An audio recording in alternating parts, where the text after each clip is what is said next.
چطوری؟ قبلش میتونم یه چیزی اگه تایمو زیاد نمیگیرم در مورد دیروز بگم؟ بله حتما. راستش من اصلا شخصیتم اینطوری نیست که بخوام به شما بی احترامی کنم.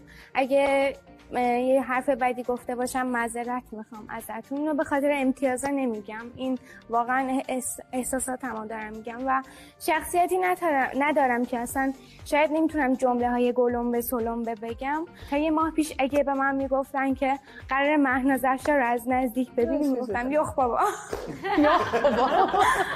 خیلی دوستتون دارم. قصد خوبیه که دوستمون دارم. بعضی وقتا یه جوری نگاه میکنه اینطوری که نه واقعا خیلی دوستتون دارم. قربونت بشم.